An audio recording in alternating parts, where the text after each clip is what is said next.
Ammu and you channel पर आप सबका प्यार भरा स्वागत। मैं अम्मू आप लोगों के लिए दूर दूर से लिखी हुई कहानियाँ छाट के लाती हूँ।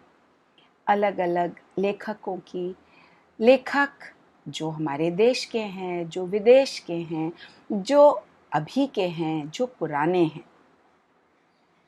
सभी की कहानियाँ जो मुझको अच्छी लगती हैं और मुझे लगता है कि आपको भी अच्छी लगेंगी, ऐसी कहानियाँ छाँट कर मैं आपको सुनाने के लिए आती हूँ। आज की कहानी जो मैं लाई हूँ वो प्रसिद्ध लेखककार, कहानीकार शरत चंद्र चट्टोपाध्याय की कहानी है। नाम है सती। आइए सुनते हैं। हरीश पबना का एक संभ्रांत और अच्छा वकील है।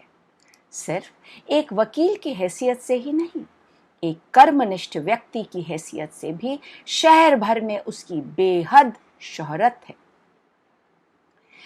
इस समय विधवा छोटी बहन उमा के पास बैठकर उसके भोजन का तत्वधान कर रही थी। कहीं देर हो जाने के कारण दादा के भोजन में कोई त्रुटि न हो जाए, दादा भर पेट खाकर काम के लिए जाए। पत्नी निर्मला धीरे धीरे कमरे में आकर थोड़ी दूर पर बैठ गई।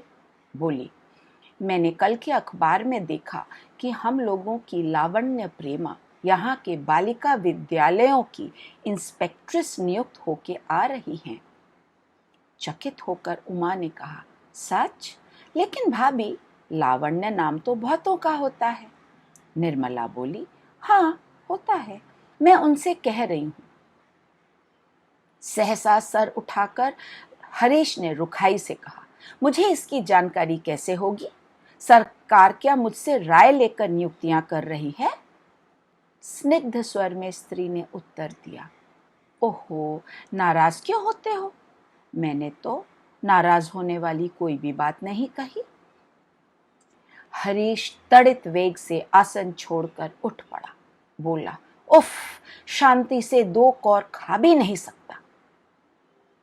हरीश की उम्र 40 से कम नहीं है, पर जब सचमुच कम थी उस पाठ्यावस्था के समय का एक छोटा सा इतिहास है।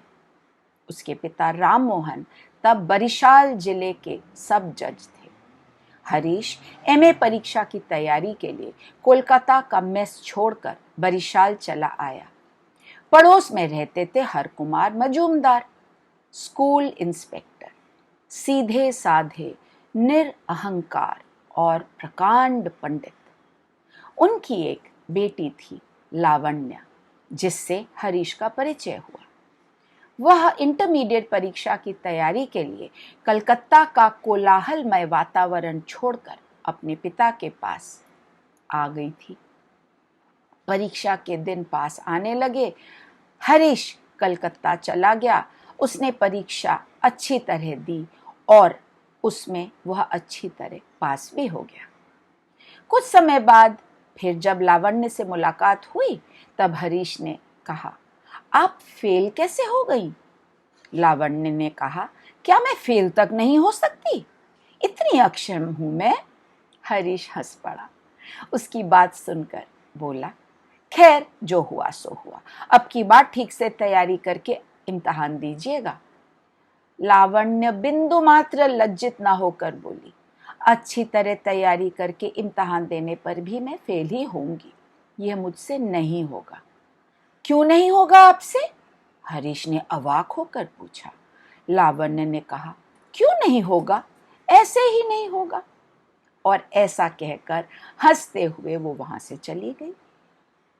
क्रमशः ये सब बातें हरीश की माता के कानों तक पहुंची और उसकी माता ने उसके पिता से यह बात कही। गृहिणी के मुंह से बेटे की करतूत सुनकर उन्हें आग सी लग गई। हरीश ने नरहत्या की है, संभवतः यह सुनने पर भी वे इतने विचलित नहीं होते। आंखें लाल करके बोले, क्या इतनी हिम्मत? बस फिर क्या था, एक छुट्टी का दिन वकील बाबू की छोटी लड़की निर्मला को एक बार देखकर लड़के की शादी का रिश्ता पक्का करके चले आए। लड़की देखने में अच्छी थी। गृहिणी ने सुना, हैरान होकर बोली, कहते क्या हो जी, एकदम रिश्ता पक्का कराए आजकल के लड़के। कर्ता ने तुरंत काटा, पर मैं तो आजकल का बाप नहीं हूं, मैं पुराने जमाने की नियमों से ही अपने लड़के की परवरिश कर सकता हूं। गृहिणी पति को पहचानती थी, वे स्तब्ध हो गईं। कर्ता राम मोहन बाबू ने पुनः कहा, लड़की हुस्न में परी तो जरूर नहीं है, पर भले घर की है। अगर अपनी माँ के सतीत्व और अपने बाप की धर्मनिष्ठा को लेकर हमारे घर में आए तो हरीश इसे अपना सौभाग्य ही समझे। विवाह का दिन तक निश्चित हो गया। बेटी को श्वशुर घर भेजते समय निर्मला की सती साध्वी माता मैत्र गृहिणी ने वधू जीवन के चरम तत्व को पुत्री के कर्ण गोचर किया। माता बोली, पुरुषों को हमेशा दृष्टि के अंतर्गत रखना चाहिए, उन पर से दृष्टि हटते ही वे हाथ से बाहर निकल जाते हैं।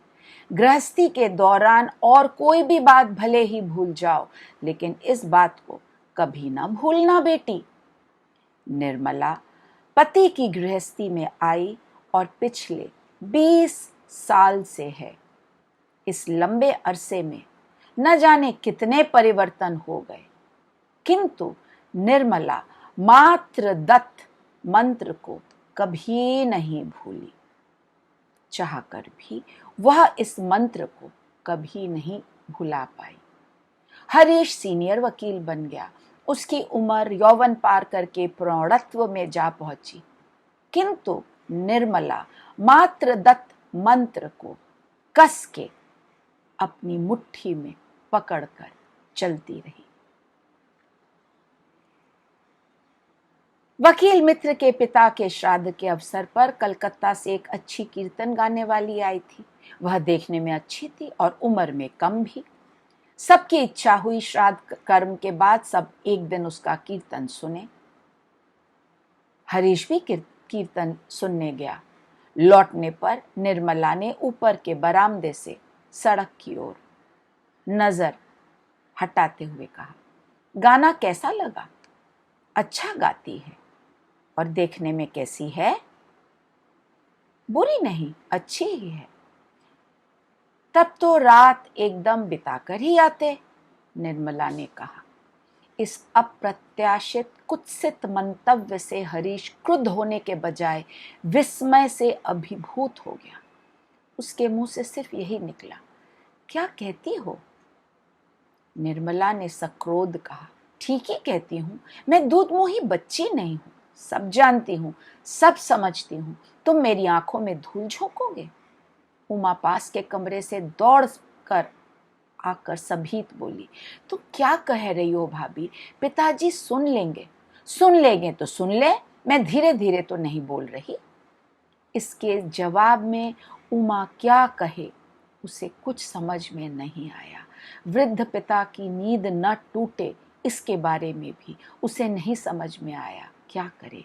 भाभी शांत हो जाओ, इतनी रात को चिल्लाकर घर की बदनामी न कराओ। ऐसा कहते कहते उमा की आंखों में आंसू आ गए। हरीश चुपचाप नीचे आकर मुवक्किलों के बैठने की बेंच पर सोकर रात बिताने चला गया। इसके बाद करीब 10 दिन के लिए दोनों की बातचीत पूरी तरह से बंद रही।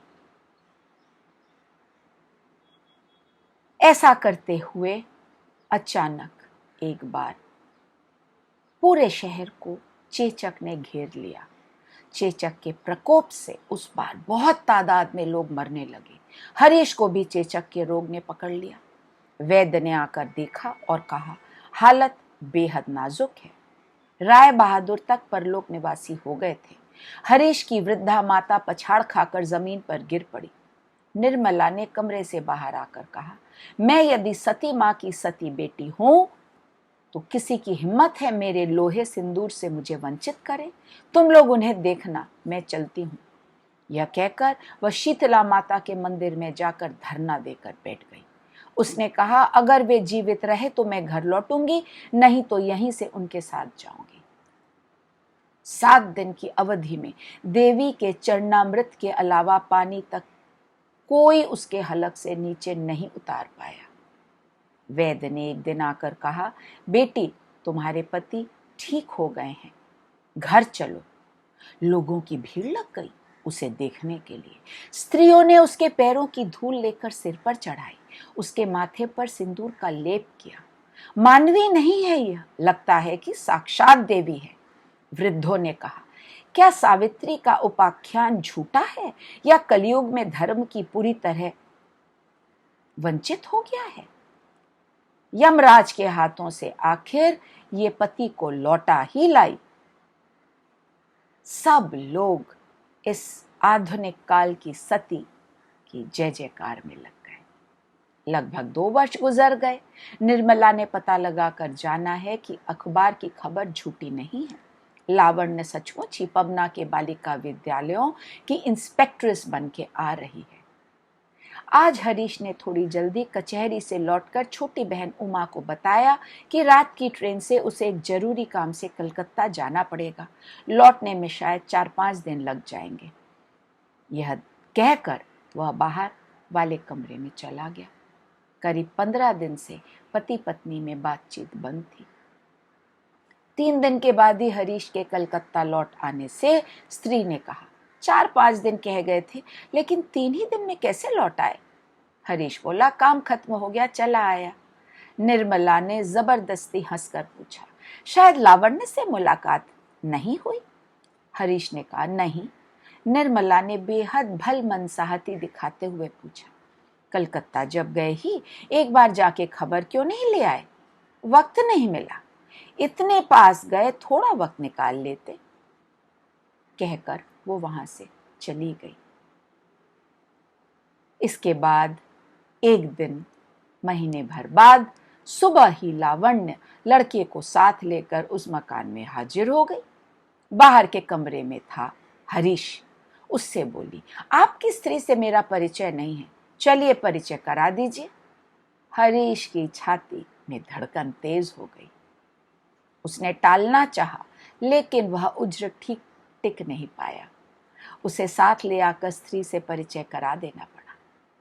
लगभग 10 साल का एक लड़का और लावण्य।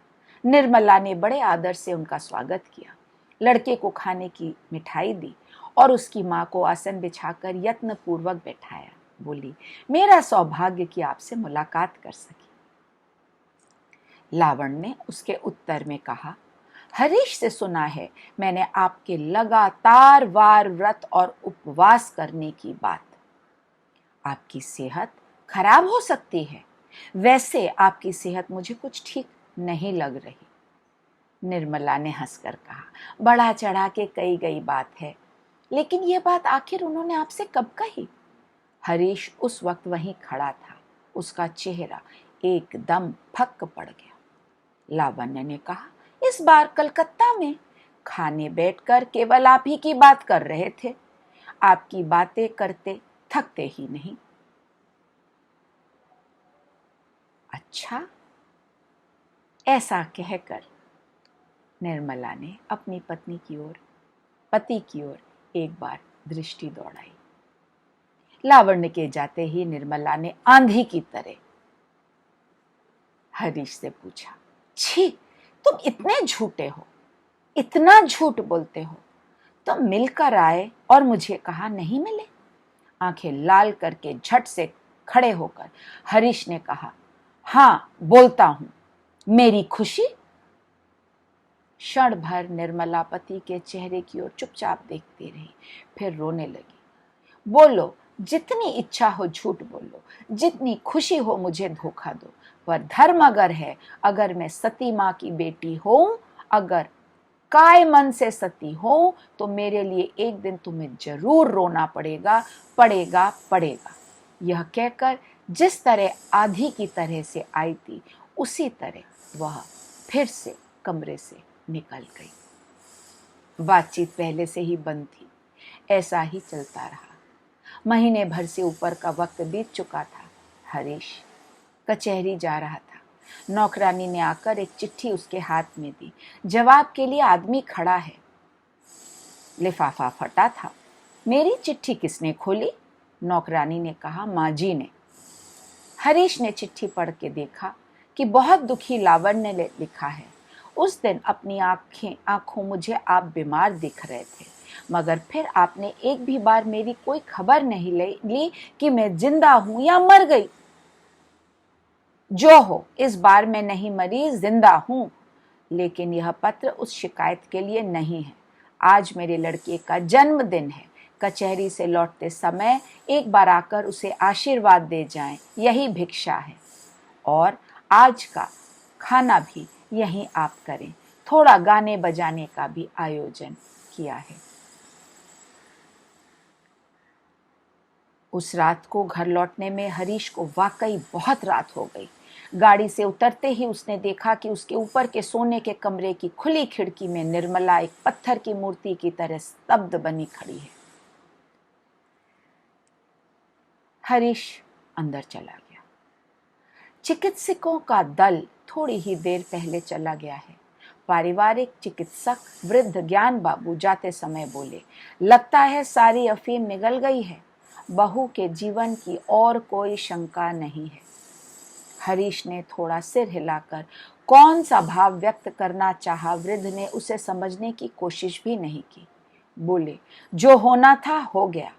अब कई दिन करीब रहकर सावधानी से देखभाल करो तो शायद यह संकट दूर हो सकता है।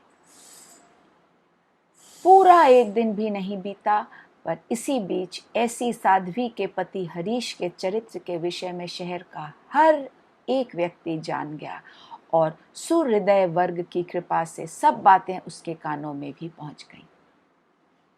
एक दिन उमा ने आकर आंखें पोंछते हुए कहा, दादा तुम फिर शादी कर डालो। हरीश ने कहा, पागल हो गई हो क्या?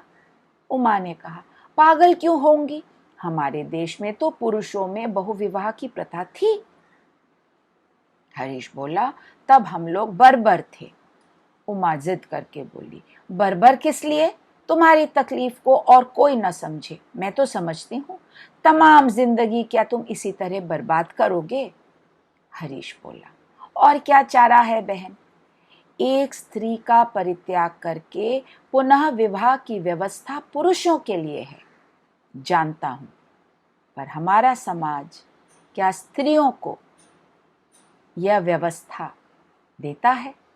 तेरी भाभी के लिए यदि यह पथ खुला होता तो शायद मैं तेरी बात मान लेता। उमा, कैसी बातें करते हो भैया? कैसी बेसिर पैर की बातें करते हो तुम दादा? यह कहकर उमा नाराज होकर चली गई। हरीश चुपचाप अकेला बैठा रहा। उसके उपायहीन अंधकार चित्त तल से केवल एक ही बात बारंबार उठने लगी, पथ नहीं है, पथ नहीं है, पथ नहीं है। उसके इस आनंदहीन जीवन में दुख ध्रुव तारा बनकर रह गया है। निर्मला सती थी, वाकई सती थी। सती का वास्तव में अर्थ क्या होता है? अपने पति को प्यार करने वाली। ये तमाम बातें हमें सोचने पर मजबूर करती हैं कि हम अपने जीवन में किन विचारों की अभिव्यक्ति करें।